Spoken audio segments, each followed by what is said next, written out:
Councilman, just tell me why you wanted to jump into this race for Congress, what you think you bring to the race that maybe other people don't, and why you think you have the experience to do it. Sure. Well, thank you so much for having me. I think the most important part is that I resonate with the people of Rhode Island. I'm a working class Rhode Islander. I'm a teacher by profession. I'm a two-term city councilman in the city of Providence. And I think that I'm going to deliver in terms of what people are looking for right now in Congress. We need someone in Congress who's going to work for the people, someone who's going to fight ardently for our working class families and make sure that we're delivering on the issues that Rhode Islanders face right now. Inflation is high. People are struggling with the cost of living. We need to find a way to cut costs for Rhode Islanders. We need to think about how we're going to improve education, improve our climate, and also ensure that we're fighting for things like affordability on housing. We need to make sure that we're supporting our seniors and veterans. And we have a lot of work to do, but ultimately we look forward to fighting for the people of Rhode Island. You've been on the council. Do you think that that experience translates to Congress? Absolutely. I think the skills are incredibly transferable. So when you think about the district that I represent, particularly here in the city of Providence, it's a very diverse district, and we've got lots of different interests at play in the city, particularly in our district where we represent the I-95 land and the residential neighborhoods of the east side, but also downtown. So if there's any position that is transferable to this role, it's certainly being the council person for Ward 1, where you see things at a very intimate scale. You understand the nuances of what's happening at the city level and more broadly at the state. Everything that we do right here in the city of Providence, particularly in Ward 1, has implications for the entire state of the city of the state of Rhode Island. So, you're a Democrat. Everybody in the race so far is a Democrat. Yes. I on a couple of issues. So I on if you get to Congress, would you want to ban assault weapons? Absolutely, that's a no-brainer. Abortion access. Would you allow or support any restrictions or no? Absolutely not. We have to fight for reproductive rights, and I'm an ardent supporter of making sure that women have the right to choose, and we need to make sure that we're fighting tooth and nail for reproductive rights at the federal level. What would you do on climate change? We would make sure that we're fighting for the most aggressive climate change initiatives up at the federal level and make sure that we're working with the members of Congress and our federal delegation to make that happen. There are a lot of great policies that we would support. I think that we need to make sure that we, as the ocean state, lead on climate, and we have a lot of work to do on that front, and helping move those initiatives along at the federal level is so critical for the state of Rhode Island. What would you say to people on the other side who say that's going to cost a lot of money and that it's not what people on the left make it out to be? Absolutely. Well, we can't afford to not address climate change. That is the existential crisis right here in Rhode Island and all across our country. We can't pretend that the climate crisis and climate injustices aren't occurring, both in the state but also nationally, and so we need to address that issue head on. There's no question. What would you say about the Republicans who are now in charge of the House of Representatives?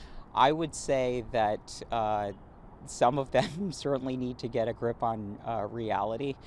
We've got real issues that are impacting real working class families, and if they're not operating in the best interest of our working class families, they're not operating in the best interest of the people. Unfortunately, the donor class and the special, the elites in Congress operate with lots of special interest, and we need a congressperson who's going to fight for the people, and that's going to be tough. These are going to be tough fights in Washington, particularly with the House being taken over by the Republican Party. But that's why you need a fighter in Congress who's going to fight those fights and make sure that we're bringing the bacon back home right here to Rhode Island.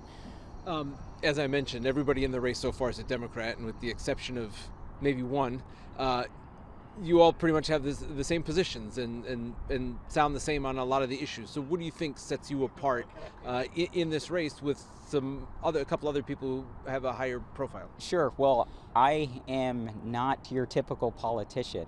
I wouldn't even call myself a politician, although that's the role that I serve in government. But I'm a teacher by trade. So, nearly the last decade, I've been in elementary school classrooms. I understand the working class situations that people deal with on a daily basis. And my job is to go to Washington to fight for real working class people. I believe firmly that we need one of us, a working class person who can deliver on results that we need right here in Rhode Island. And because of my story, because of my lived experience, having grown up in the city of Providence, understanding the intricacies and the nuances of both the city and the state, and having, fought some really tough issues, both at the local level and also at the state level, I think I know I have what it takes to deliver for the people of Rhode Island. As a Democrat, what do you think of the job Joe Biden has done, particularly on inflation and the cost of living? I think that it's tough, right? When you think about these macroeconomic issues, you don't just flip a switch and these things change overnight. There's a lot that's going on in terms of our geopolitical climate. I think the president's trying to do the best that he can, and now he's got a House of Representatives that has been overtaken by the Republicans. So his job is going to be that much harder. And I think we need to do everything that we can to support President Biden and the Democratic agenda, because we have a lot of work to do, and we need to deliver for the people of Rhode Island and the people across this country. And sure, there's going to be a lot of people who want to make these things divisive and will want to divide folks under the pretenses of whether or not you're a Democrat or a Republican. But we need to govern for everybody, and I think everyone can agree that we need to lower the costs for people of Rhode Island. We need to make sure that we're fighting for the economic issues that are impacting our families, and we need to deliver now. So I think we all have a vested interest in working very hard to accomplish that. Do you think President Biden should run again?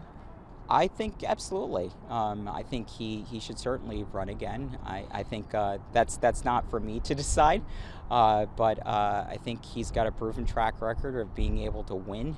And if he decides that he won't run, then we need someone who's going to be capable of filling those shoes and ensuring that our office of presidency and the executive branch of government doesn't go back to Republicans who unfortunately aren't operating in the best interests of the people.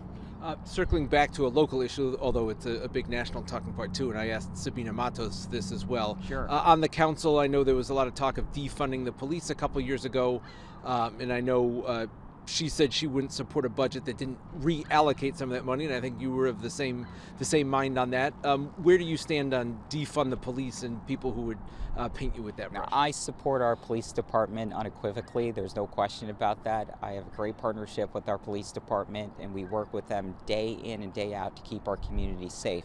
I would say that, look, I lived in Minneapolis for several years, where I actually worked with lots of Democratic candidates, and the mayor of Minneapolis, in fact, is a good friend of mine, Jacob Fry. So, I had a very close connection to what was happening in the Twin Cities, particularly after the death of George Floyd. And I think there was a call for just thinking about how we could treat everyone with dignity.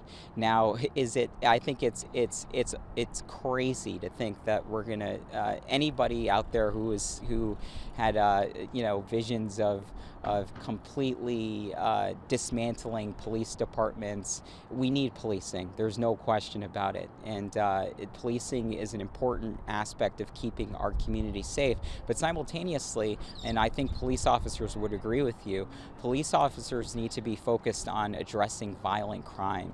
And particularly in the city of Providence, we support our police department to stamp out and root out violent crime and gun violence.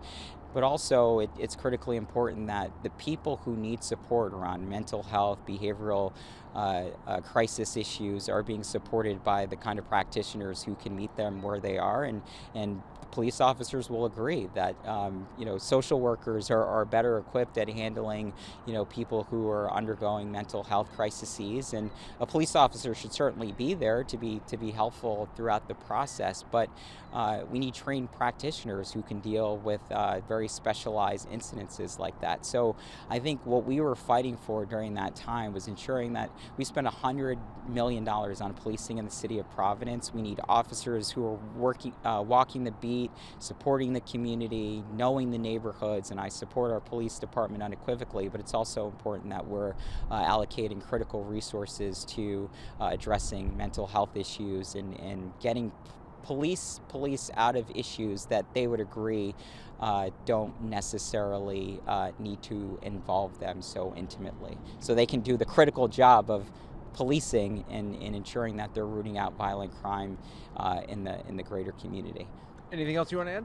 I would just say that we are really, really excited about our run for Congress. And if you believe in a vision where a teacher and not a career politician can lead the state of Rhode Island, I encourage you to join our campaign.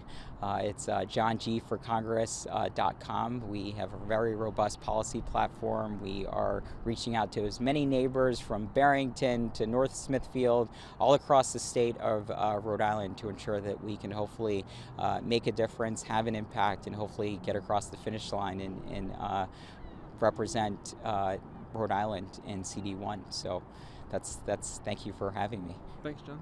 Hang tight right